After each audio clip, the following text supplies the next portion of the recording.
ओम श्री परमात्मा ने नमः। मैं प्रोफेसर हरिहृदय अवस्थी अपने परम पूज्य गुरु जी पंडित भगवत शरण शुक्ल वेद मूर्ति तपोनिष्ठ गीता और धर्मशास्त्र के विशेषज्ञ के साथ में आप सभी का Awasthi Ayurveda anatomy yoga and spirituality channel पर हार्दिक स्वागत करता हूँ। गुरु जी हम लोग के साथ गीता पर अपनी ज्ञान वर्षा कर रहे हैं और 13वां अध्याय चल रहा है और आज उनके अंतिम 3 श्लोक इस अध्याय के हैं 32, 33 और 34, जिस पर गुरु जी अपनी गूढ़ चर्चा सामान्य शब्दों में हम लोग के साथ करेंगे। तो हम लोग चलते हैं गुरु जी की ओर। नमोस्तनंताय सहस्रमूर्तये सहस्रपादाक्ष शिरोर्वाहवे सहस्रनाम्ने पुरुषाय शाश्वते सहस्रकोटि योधारिणे नमः। कृष्णाय वासुदेवाय हरे परमात्मने प्रणतक्लेशनाशाय गोविंदाय नमो नमः। इस चैनल से संबद्ध सभी विद्वद्गण, सभी जिज्ञासु छात्रगण एवं सहृदय सज्जनगण और इस चैनल के संस्थापक तथा प्रबंधक आचार्य हरिहृदय अवस्थी जी, इस गीता ज्ञान यज्ञ में सभी का स्वागत है। आज हम लोग गीता के 13वें अध्याय के अंतिम 3 श्लोकों पर चर्चा करेंगे, जिसमें भगवान ने आत्म तत्व का विशेष रूप से विश्लेषण किया है। भगवान कहते हैं, यथा सर्वगतम सौक्ष्म्यादाकाशम नोपलिप्यते सर्वत्रावस्थितो देहे तथात्मा नोपलिप्यते। आत्म तत्व शरीर से पृथक है और शरीर का जो उसके विकार है वो आत्मा को प्राप्त नहीं होते। शरीर जैसे जन्म काल में बहुत छोटा होता है, फिर बढ़ता है, उसके जो शरीर के अंदर जितने भी धातुएं हैं, सप्त धातुएं, वो बढ़ती हैं। अस्थियों का भी विकास होता है, मस्तिष्क का भी विकास होता है और एक समय जब आता है, जब संपूर्ण शरीर का पूरा विकास हो जाता है, तो उसके बाद उसका ह्रास होना प्रारंभ होता है और वह शरीर जब उसका अंत्य समय आया तब तक उसका पूर्ण ह्रास होता है और वही जो कभी बलिष्ठ और सुंदर था वही जर्जर और कुरूप स्वरूप को भी प्राप्त करता है। ये इसलिए शरीर शब्द का उच्चारण किया। शरीर का मतलब ही होता है शीर्यते जीर्यते शरीरम, जो हमेशा जीर्ण होता चला जाए, वो शरीर है। तो शरीर का जो स्थिति है उसमें जो आत्म तत्व है वो क्यों नहीं दिखाई पड़ता, अथवा शरीर में जो आत्म तत्व है क्या तो शरीर का प्रभाव उस आत्म तत्व में पड़ता है कि नहीं पड़ता है, इसका सुंदर उपमा के साथ भगवान श्री कृष्ण ने इसको कहा कि हम कहीं भी जाएं, चाहे भारत में रहें चाहे विदेश में, जितने भी क्षेत्र हैं, जितने भी देश माने जाते हैं, उनमें कहीं भी जाएं, सर्वत्र हमको आकाश दिखाई पड़ता है, सर्वत्र सूर्य दिखाई पड़ता है, चंद्रमा दिखाई पड़ता है, तारागण दिखाई पड़ते हैं और ये लगता है कि ये सूर्य बस हमारे ही पास, अन्यत्र नहीं है। आकाश खाली हमारे पास, अन्यत्र नहीं, ऐसा हमें ज्ञात होता है, परंतु ऐसा होता नहीं। अब ये जो आकाश सर्वत्र व्याप्त है, तो व्याप्त होने के कारण उस क्षेत्र का जो वातावरण है वो आकाश को प्रभावित नहीं करता है। आकाश अपने आप में एक सूक्ष्म स्वरूप, जो उसका स्वरूप है, जिस स्वरूप में उसी में रहता है, क्योंकि जितने भी विकार भी हैं वो आकाश से काफ़ी दूर नीचे रहते हैं। जैसा वैज्ञानिक मानते हैं कि एक आकाश का एक ऐसी जगह है जहाँ से उसके बाद जो इस भूमि का जो आकर्षण उसका सामर्थ्य है वो भी वहाँ काम नहीं करता है। ऊपर के अन्य ग्रहों का, अन्य का उसका जो है आकर्षण वो पूरा कार्य करता है, ऐसा वैज्ञानिक लोग मानते हैं। किंतु आकाश को कोई भी विकार उसको विकृत नहीं कर पाते। यथा सर्वगतम आकाशम, संपूर्ण विश्व में व्याप्त जो आकाश तत्व है, आकाश का जो स्वरूप है, सूक्ष्म, अत्यंत सूक्ष्म है। सूक्ष्म इत्याद नोपलिप्यते, उसमें किसी भी प्रकार के विकार नहीं उत्पन्न होते। इसी प्रकार जो आत्म तत्व है वो सर्वत्र अवस्थित देह, जितने विश्व की जितने भी प्राणी हैं सबके देह में वो आत्म तत्व बैठा हुआ है। वो वृक्ष में भी बैठा हुआ है, पर्वत में भी बैठा हुआ है, पहाड़ों में भी बैठा हुआ है, मनुष्यों में तो सब कोई देखते ही है, मनुष्य अनुभव करते हैं। जितने भी छोटे मोटे जीव हैं जो कभी कभी हमारे आंखों से भी नहीं दिखाई पड़ते, ऐसे जीव भी हैं, उनमें भी वो परमात्मा, वो आत्म तत्व बैठा हुआ है। पशुओं में बैठा है, पक्षियों में बैठा है, सर्वत्र अवस्थित है।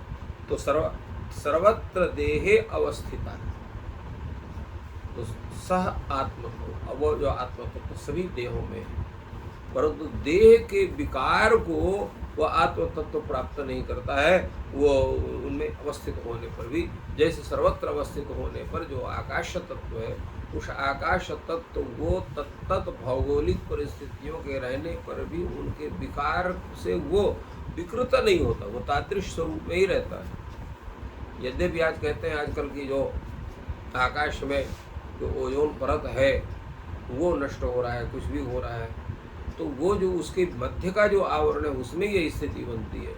आकाश तत्व में किसी प्रकार का कोई विकार नहीं होता है, इसलिए आकाश तत्व है। यद्यपि आजकल जो वातावरण है उसके विषय में कहते हैं कि ये आकाश भी दूषित होता है, क्योंकि जब जितने भी प्रकार के ये गैसें हैं, ये उनका जो उत्सर्जन हो रहा है तत्व क्षेत्रों में, तो उससे आकाश दूषित होता है, वायुमंडल दूषित होता है।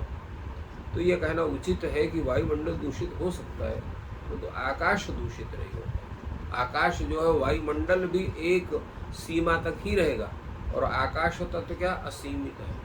आकाश का मतलब ही होता है अवकाश, आकाश अवकाश, वो दूषित नहीं होता। इसलिए भगवान ने आकाश की उपमा दी, यथा सर्वगतम आकाशम सूक्ष्मत्यात् न उपलिप्यते न विकारम प्राप्नोति, विकार को प्राप्त नहीं होता है, कोई भी विकार उसमें लगता नहीं है। वैसे ही सब जितने भी विश्व के 84 लाख जितनी योनियाँ, एक एक योनि में अरबों करबों जो है प्राणी हैं, जिनकी गणना अगर हम केवल मनुष्य की गणना करें तो संपूर्ण विश्व की जो मनुष्यों की गणना होगी तो कई खरब मनुष्य के वहाँ पर होगा। 1 अरब से ऊपर तो खाली भारत में ही है, 1 अरब और 30 करोड़ जो ऐसी जनता का जिसका उल्लेख है। अगर जनता हो सकता नहीं तो 1.5 करोड़ 1.5 अरब भी जनता हो सकती है। तो ये जो स्थिति है कि एक ही योनि में जब 1.5 करोड़ लोग हो सकते हैं एक देश में, तो अन्य देशों को मिलाकर कितने होंगे, ये एक सोचने की बात है। परंतु इतने होने पर भी जो उसमें आत्म तत्व बैठा हुआ है वो तद्रूप में ही है, निर्विकार निर्गुण, और एक अपने एक स्वरूप में अवस्थित हुआ है, आत्म तत्व है, ऐसा भगवान बतलाते हैं। तो इसलिए आत्म तत्व के विषय में किसी भी प्रकार की उसमें जो है उसकी निर्लिप्तता के विषय में शंका करना उचित नहीं है, ये भगवान का कथन है। आकाश का दृष्टांत तो भगवान ने क्यों दिया? क्योंकि अनेक तत्व हैं, आकाश है, वायु है, अग्नि है, जल है, पृथ्वी है, किसी को भी दे सकते थे, आकाश की उपमा क्यों दिया? तो कहा वायु भी दूषित हो जाता है, अग्नि भी दूषित हो जाती है, जल भी दूषित हो जाता है, पृथ्वी भी दूषित होती है, परंतु आकाश तत्व ही एक ऐसा है वो दूषित नहीं होता। इसलिए भगवान ने, और आत्मा की तरह सूक्ष्म, तो आत्मा की तरह सूक्ष्म होने के कारण भी वो लिप्त नहीं होता, क्योंकि उसमें ये गति नहीं उसको लिप्त करने किसी की। ये तदर्थ भगवान ने आत्म तत्व के स्वरूप को बतलाया। तो इस तरह से भगवान ने जो है आत्म तत्व का विश्लेषण किया कि आत्म तत्व अनेक देहों में रहने पर भी देहगत जो गुण धर्म है उनको प्राप्त नहीं करता। कैसे? जैसे सर्वत्र अवस्थित आकाश जो है वो तत्त देशीय गुणों को, अवगुणों को धारण नहीं करता है, ये उसका विश्लेषण हुआ। अब भगवान कहते हैं कि ये जो आत्म तत्व है ये संपूर्ण जीवों में प्रविष्ट होकर के सबको सचेतन और एक स्वरूप को कैसे प्रदान करता है, क्या उसमें बात है, क्या कैसे प्रकाशित करता है? भगवान कहते हैं यथा प्रकाशयते का कृष्णम लोकमिमं रवि क्षेत्रम क्षेत्री तथा कृष्णम प्रकाशयति भारत। जैसे सूर्य है, संपूर्ण विश्व को प्रकाश देता है, संपूर्ण ब्रह्मांड को प्रकाशित करता है। कृष्णम लोकम, लोक शब्द यहाँ पर खाली पृथ्वी लोक का वाचक नहीं है, समस्त लोक। तो समस्त का लोक मतलब क्या होगा? ब्रह्मांड संपूर्ण, 3 लोक 14 भुवन को मिला करके जो एक पूरा वो होता है, उसको एक ब्रह्मांड कहते हैं। उसको अंडकटाह, अंडकटाह का बहुत बड़ा विश्लेषण श्रीमद् भागवत में प्राप्त होता है, जहाँ पर भूगोल का वर्णन भगवान करते हैं। तो वो बड़ा विलक्षण है। उसमें 7 परत इस ब्रह्मांड के चारों ओर वो जो है वो है, जल भी है, उसमें पृथ्वी तत्व भी है, अनेक तत्व हैं जिनको हम गैस कहते हैं। उसके बीच में हम लोगों का ये पूरा संसार है, इसलिए वो अंडा, उसको ब्रह्मांड कहते हैं। तो ब्रह्म अर्थात परमात्मा द्वारा स्वरूप प्रदत्त वो स्वरूप है, इसलिए उसको ब्रह्मांड है। और इसी तरह से अनेकों ब्रह्मांड, इसलिए अखिल कोटि ब्रह्मांड नायक भगवान को कहा जाता है। अखिल कोटि मैंने करोड़ों ब्रह्मांड है। जैसे हमारा ये है, हम उस ब्रह्मांड के केवल एक छोटे से भाग में, पृथ्वी लोक में, और इसी तरह से 3 लोक जो पृथ्वी लोक जो है और स्वर्ग लोक, पाताल लोक, ये जो है ये जो 3 लोक बताए थे, और 14 भुवन है। तो ऊपर के 14 लोक, भूलोक, भुवलोक, स्वर्लोक, जनलोक, तपलोक, इसी प्रकार जो है यहाँ पर भी तलातल इत्यादि, ये जो 7 लोक हैं, वो 14 भुवन है। इन सबको मिलाकर एक ब्रह्मांड का स्वरूप बनता है। तो उस ब्रह्मांड में जो है उसको एक सूर्य प्रकाशित करता है। और इस तरह जितने ब्रह्मांड है सबके लिए अलग अलग सूर्य है, अलग अलग सब उसका सिस्टम पूरा बना हुआ है। तो ये इन्होंने कहा यथा एक रवि ही, एक ही रवि, एक ही सूर्य, इमं कृष्णम लोकम प्रकाशयति, इस संपूर्ण ब्रह्मांड को प्रकाशित करता है। उसी प्रकार ये जो आत्म तत्व है, एक ही आत्म तत्व है, परमात्मा तत्व। यहाँ पर क्षेत्री से यहाँ पर सामान्य जीव को न लेकर उस परमात्मा ब्रह्म स्वरूप को लेना है, जो सबको प्रकाशित करता है। क्षेत्री इसी प्रकार क्षेत्री तथा कृष्णम क्षेत्रम प्रकाशयति, जो क्षेत्रीय है, क्षेत्री से यहाँ पर क्या है लिया जाएगा? खाली एक आत्म तत्व का ग्रहण नहीं ले सकते, क्योंकि केवल आत्म तत्व भिन्न, अनेक आत्मा तत्व हैं। तो अनेक तत्व में एक आत्म तत्व एक ही शरीर को प्रकाशित करेगा। तो जो परमात्मा है वो संपूर्ण जीव मात्र को और क्षेत्र मात्र को प्रकाशित करता है, जिसका वर्णन शुरू में आया है। भगवान ने इसी गीता, इसी अध्याय के पूर्व में भगवान ने कहा कि ये जो क्षेत्र है, ये क्षेत्र में 2 हैं। एक में जो क्षेत्र तो ये है कि जो है ये शरीर जो है वो क्षेत्र है, और इदम शरीरम कौन्तेय क्षेत्र विधीयते। और भगवान ने कहा क्षेत्रज्ञम चापि मां विद्धि सर्व क्षेत्रेषु भारत। तो सर्व क्षेत्रों में क्षेत्रज्ञ मुझे जानो। तात्पर्य क्या? परम क्षेत्रज्ञ वो परमात्मा है, वही क्षेत्री। तो क्षेत्री क्षेत्रम क्षेत्री, क्षेत्री का मतलब होता है आत्म तत्व। तो परमात्मा तो मुख्य तत्व का होना परमात्मा तत्व। कृष्णम क्षेत्रम प्रकाशति, संपूर्ण जो है विश्व के जितने भी क्षेत्र उनको प्रकाशित करता है। अब ये कथन कैसे इसको सिद्ध किया जाए कि एक ही क्षेत्री संपूर्ण क्षेत्र को प्रकाशित करता है। दृष्टांत में यथा एक रवि प्रकाशित तथा एक क्षेत्री कृष्णम क्षेत्रम प्रकाशित, सबको प्रकाशित करता है। ये तात्पर्य कैसे बनेगा? क्या इसका मुख्य स्थिति बनेगी?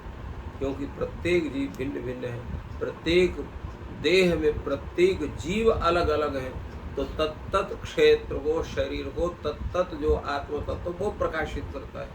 तो भिन्न अनेक आत्मा तत्व जो है, आत्म तत्व अनेक देह तत्व को प्रकाशित करते हैं। यहाँ पर देखने में आता है, ऐसा हमको अनुभव होता है। यहाँ भगवान कहते हैं कि एक क्षेत्री कृष्णम क्षेत्रम प्रकाशीय, एक ही क्षेत्रीय, एक ही आत्म तत्व है, संपूर्ण क्षेत्र को प्रकाशित करता है। तो ये बात समझ में नहीं आती, ये स्थिति कैसे बनेगी? तब उसको तात्पर्य यही है कि जैसा भगवान ने कहा है कि क्षेत्रज्ञम चापिमाम विधि सर्व क्षेत्रेषु भारत, सभी क्षेत्रों का क्षेत्रज्ञ मैं, तो क्षेत्रज्ञ ही क्षेत्रीय परमात्मा है। तो इसलिए वो परमात्मा तत्व जो है उसी के अंश जीव हैं, उन जीवों के माध्यम से संपूर्ण जितने भी देह हैं उनको वो भगवान श्रीमन्नारायण प्रकाशित करते हैं। इसलिए भगवान ने कहा क्षेत्रम क्षेत्र कृष्ण प्रकाशित भारत, वो सब में अनुस्यूत होता है। हमारे अंदर जो आत्मा तत्व बैठा हुआ है वो उस परमात्मा तत्व से भिन्न होते भी भिन्न नहीं है। वो इसलिए कहा जाता है ईश्वर अंश जीव अविनाशी। जीव क्या है? ईश्वर का अंश। ईश्वर का अंश होने के कारण अंश और अंशी, जो अंशी में गुण है वो अंश में भी गुण होते हैं। जैसे जो तालाब है, नदी है, पर इनमें जो जल तत्व, जैसे उसका अगर एक गिलास आप जल लेते हैं तो उसमें भी उतने ही तत्व है जितना वो नदी के संपूर्ण जल राशि में जो तत्व बैठा हुआ है। या समुद्र के एक बूंद आप ले लीजिए तो जो समुद्र का एक बूंद में जो तत्व वो सकल पूरे संपूर्ण जो है समुद्र में वही तत्व बैठा हुआ है। इसी प्रकार जो है परमात्मा में जो तत्व है, जो सिस्टम है, जो स्थिति है, वह या तो तत्व में भी जैसे परमात्मा विनाशी है वैसे जो आत्मा है वो भी अविनाशी है। ईश्वर अंश जीव अविनाशी, ये भक्त जो है तुलसीदास ने कहा। तो तात्पर्य क्या है कि तद्वत् जो वो स्वरूप होता है। इसलिए आत्म तत्व का जब हम ज्ञान करते हैं तो परमात्मा के अंश स्वरूप में हमारी बुद्धि वैसे तब बनती है, तब हमारा वो पूर्ण तादात्म्य उस परमात्मा तत्व से होता है। और जब हम आत्मा को, आत्म तत्व को नहीं जानते हैं, शरीर को ही आत्मा मान लेते हैं। व्यवहार में क्या है, भैया इनको खूब खिलाओ जिससे कि आत्मा तृप्त हो जाए। आत्मा कभी खाने से तृप्त नहीं होती, शरीर तृप्त होता है, इंद्रियां तृप्त होती है।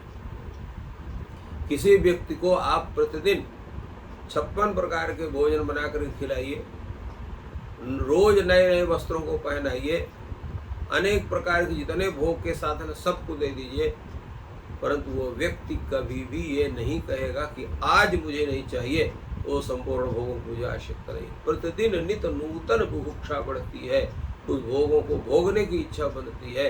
वो भोगों की इच्छा और वो भोग का साधन वो सब कर्म जो है आत्म तत्व के ना होकर के शरीर के हैं। और शरीरगत जो इंद्रियां हैं वो तत्त विषयों का भोग करती है, और जितने भोग करती है उतनी इनकी भूख बढ़ती चली जाती, कभी समाप्त नहीं होती।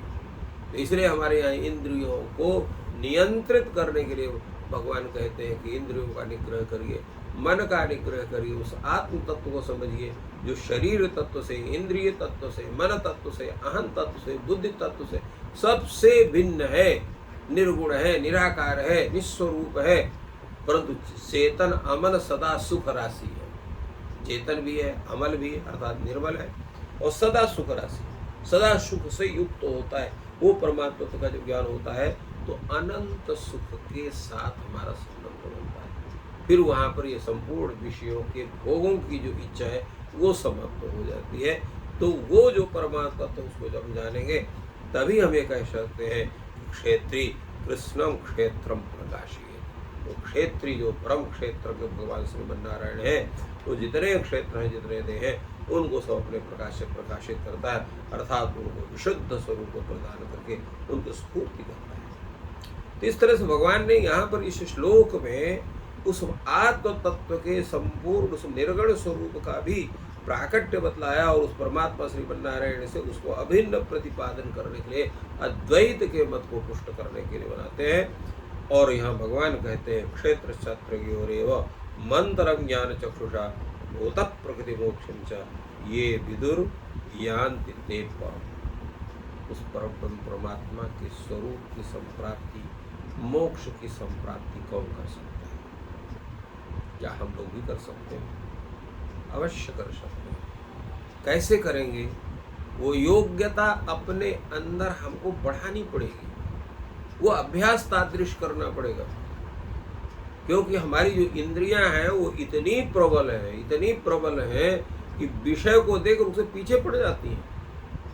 अभी आप कहीं जा रहे हैं, भोजन करने की इच्छा है, 10 ढाबे वहाँ आपके सामने उपस्थित हैं, तो आप देखें सबसे अच्छा भोजन कहाँ मिलेगा, वो पैसा चाहे जितना लग जाए उसके लिए आपको प्रयास होगा। ये एक इंद्रिय की बात करते हैं। इसी प्रकार आपकी कहीं अच्छा सुंदर नाच गाना हो रहा हो, उसको सुनने की इच्छा है, आपकी कर्ण इंद्रिय चक्षुरेंद्रिय भागेंगी उधर। कोई अत्यंत सुंदर सुगंध कहीं से आती हो, कोई घ्राण इंद्रिय आपकी आपको दौड़ा के उसके पास ले जाएगी।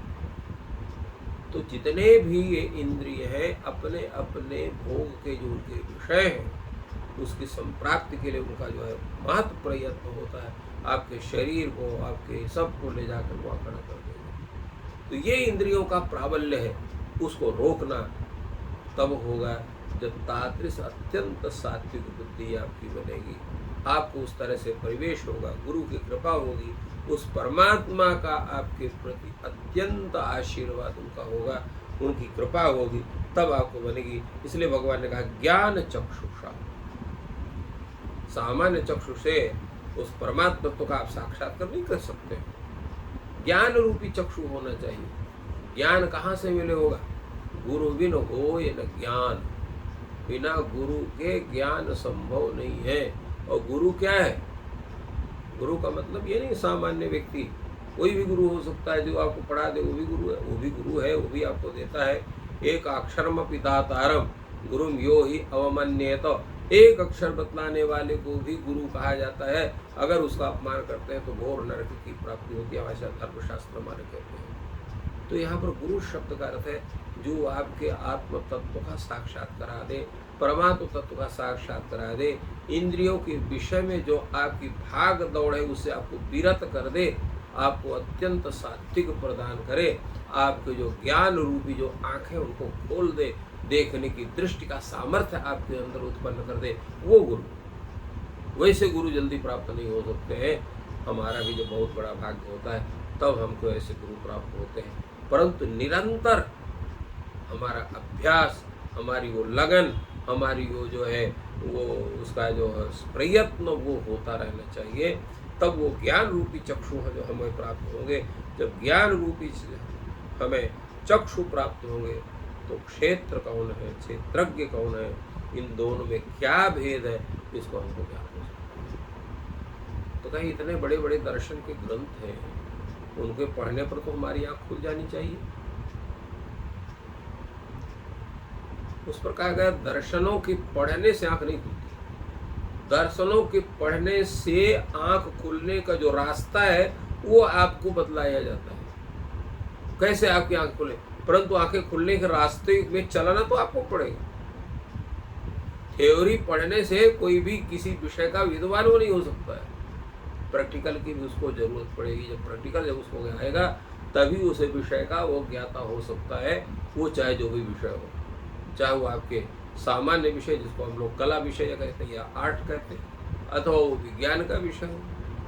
तो सर्वत्र जो है दोनों स्थिति है, उसका थ्योरिकल पक्ष भी है और प्रैक्टिकल पक्ष भी है, दोनों को मिलाकर। इसलिए हमारे यहाँ कहा जाता है यस्तु क्रियावान पुरुष स विद्वान। जो क्रियावान है माने जैसे वो पढ़ता है, जैसे लिखता है, जैसे सुनता है, जैसे स्वाध्याय उसका होता है, उसी तरह उसके आचरण बनना चाहिए, उसी तरह से उसकी मनोदशा बननी चाहिए, तब वो जाकर के वो ज्ञान रूपी चक्षु उसको खुलेंगे।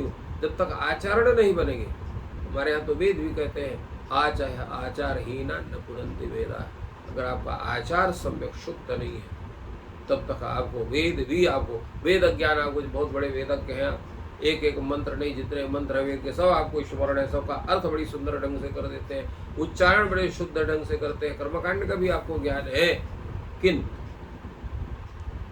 अगर आपका उन वेदों के द्वारा अगर आपकी जीवनचर्या, शुद्ध मान स्वभाव, जितेंद्रियत्व तो आपके अंदर उत्पन्न नहीं हुआ है, तो उस परमात्मा तत्व का साक्षात्कार नहीं कर सकते हैं।